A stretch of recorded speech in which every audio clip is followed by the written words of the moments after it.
Okay, so disclaimer,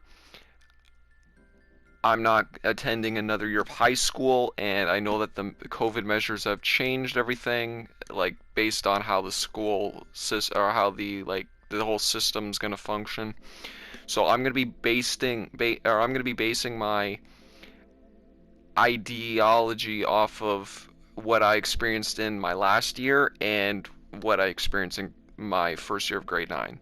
So even if they're not 100% accurate, hopefully them fused together can sound somewhat understandable to what everybody else is used to. That being said, let's jump into it. High school is like a product you want to buy, but you have three other people explaining why you should buy that product. First off, you have your parents. They tell you that high school is going to prepare you for the real world, and you're going to have fun like they did. Go to the parties and pep rallies and follow in the same footsteps as the other students, because you could end up becoming friends with them. Then you have the school, which mainly consists of principals and teachers and student council that try to sell you an idea where you're a part of this family and to show school spirit so that the school looks good, in which everyone thinks the students like going there and there's no negativity going on at all. Kind of like parents, they encourage you to go to the big sporting events and pep rallies to show that you care if your school wins and so that the other schools or families look bad because of it. And lastly, you have the movies, which are basically your fast food restaurant glamorized commercial view of what you're getting. Everyone knows the plots for most of these films. An outcast moves to a new town where they get bullied and make new friends that understand them.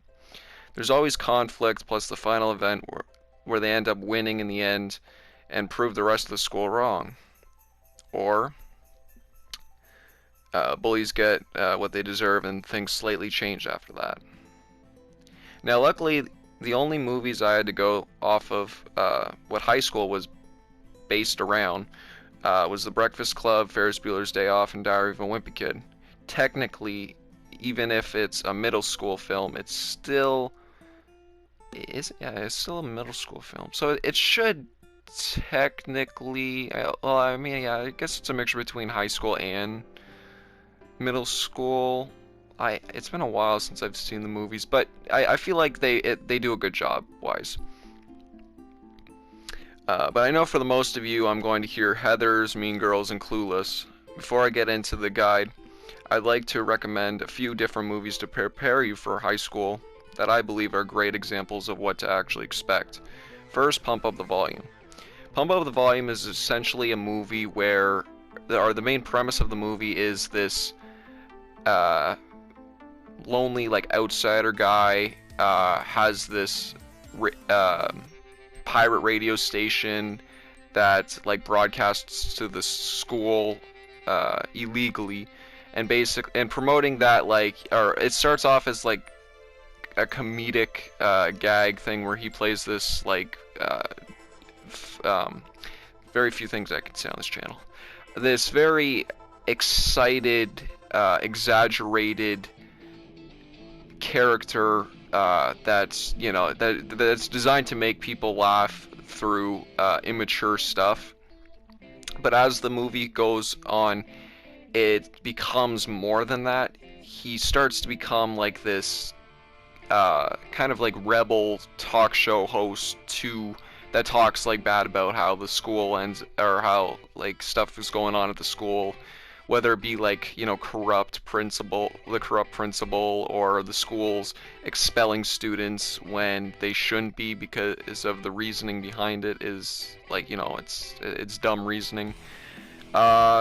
There's the one thing I love about this movie specifically is how they handled the other character. While the other character isn't really a love interest, she's kind of a love interest.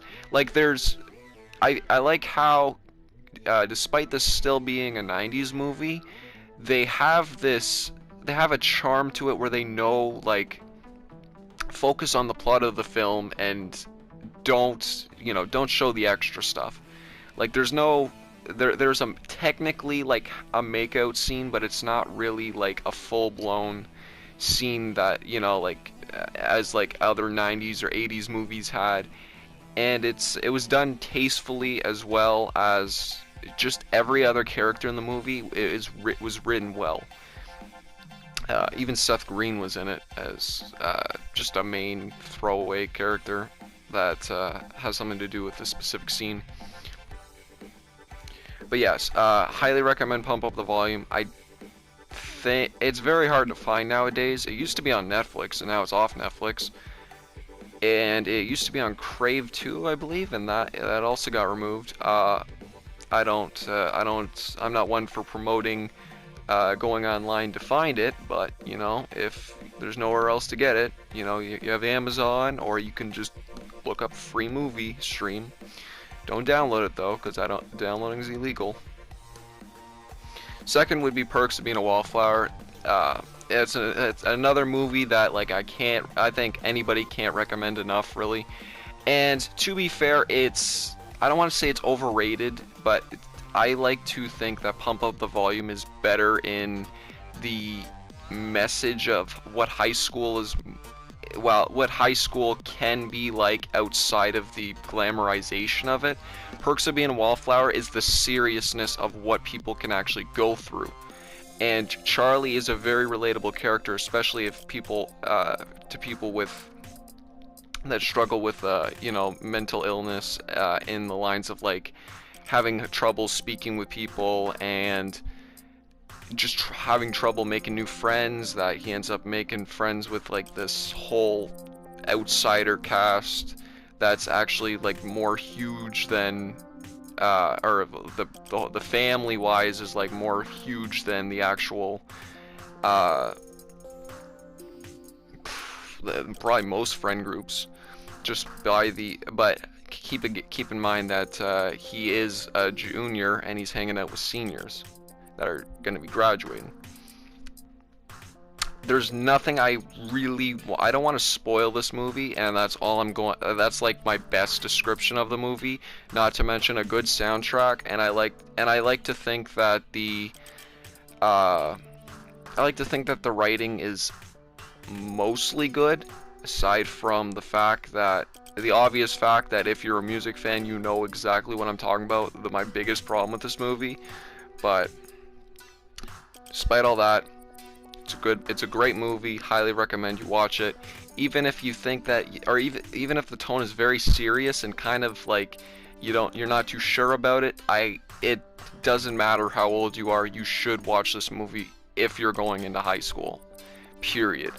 I feel like if I would have watched this movie before I went to high school, I probably would understand things better. But then again, the age I watched this movie, I fully understood everything, so I don't even know if I would have understood things back then either. But it's a well done movie, great example of what high school is really like in like the serious tone aspect of it. The last movie I want to mention, kind of an honorable mention, Me and Earl and the Dying Girl, is kind of it's a high school movie, but it's kind of focused not really within high school. It's more focused on the characters. But this movie is a good example of what you should expect in a friendship wise. A real friendship is a friendship with problems.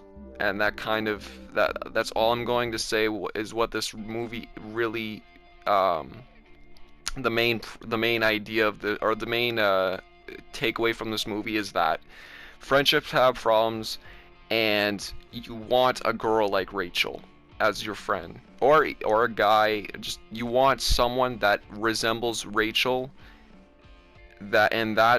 Once you find that person, I'm telling you, you will have a long-lasting friendship. That's all I can really say about that.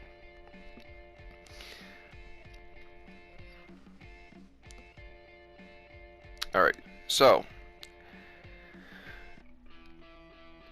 that's going to conclude our introduction of the shift between middle school to high school.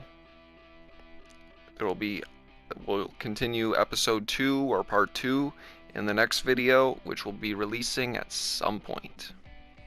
Peace.